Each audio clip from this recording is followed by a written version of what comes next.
செய்யும் முறை: 1/4 கிலோ பச்சை பயிறு எடுத்து வறுத்து அலசி குக்கரில் போட்டு வேக வைக்கணும். வெந்த பிறகு மஞ்சத்தூள் போட்டு வேக வச்சிடணும்.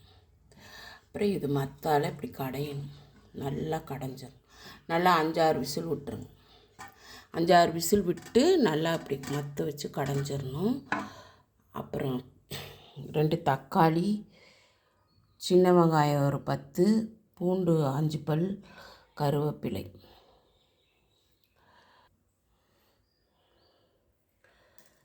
பச்சை மிளகாய் 4. இது அப்புறம்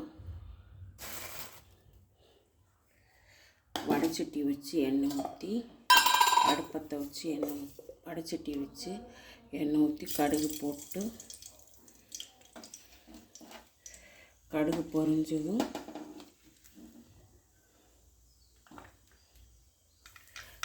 கடுகு பொரிஞ்சிருச்சு. இப்போ வெங்காயம்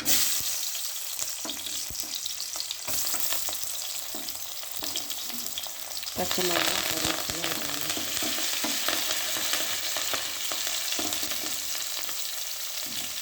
வெங்காயம் இதை நல்லா வணக்கிட்டு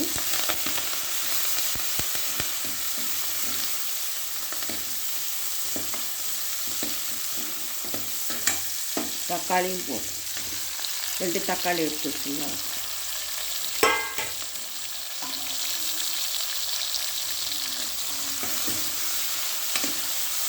இது நல்லா வணக்கிடும்.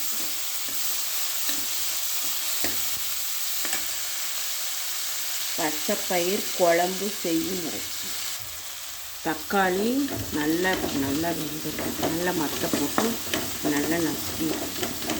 தக்காளி முழுசாகவே தெரியக்கூடாது. குழந்தைங்கெல்லாம் தூக்கி போட்டுருவாங்க, குழம்பு டேஸ்ட்டாகும். அதனால் நல்லா இப்படி மற்ற வச்சு நல்லா வணக்கிட்டு கரண்டியில் நசுக்காது, சீக்கிரமாக வெந்துடும். நல்லா இப்படி நசுக்கி விட்டு முழுசாக தக்காளி தெரியவே கூடாது. நல்லா வணக்கிட்டு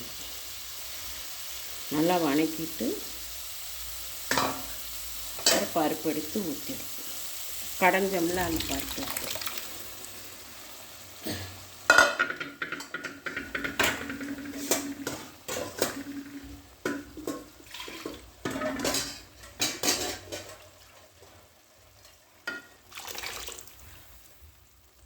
அவ்வளோதான்.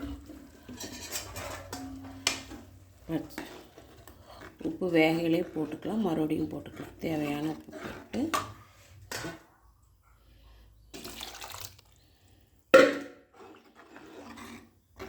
நல்லாயிருக்கும்.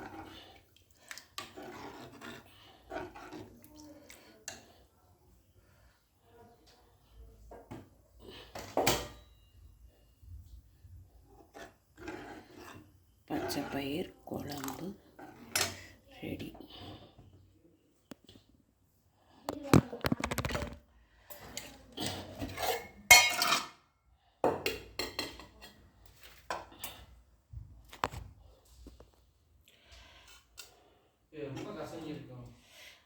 அரை ஸ்பூன் சாம்பார் தூள் இதெல்லாம் போட்டு நல்லா கொதிக்க விட்டு இறக்கணும்னா பச்சைப்பயிர் குழம்பு ரெடி. சப்பாத்தி, தோசை, இட்லி, சாப்பாடு எல்லாத்துக்குமே சூப்பராக இருக்கும் ஃப்ரெண்ட்ஸ். உடம்புக்கு நல்லது. செஞ்சு பாருங்கள் ஃப்ரெண்ட்ஸ், சூப்பராக இருக்கும்.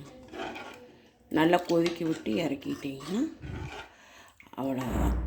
10 நிமிஷத்தில் ரெடி ஆயிரும். பச்சைப்பயிர் குழம்பு சாதத்துக்கு சூப்பராக இருக்கும்.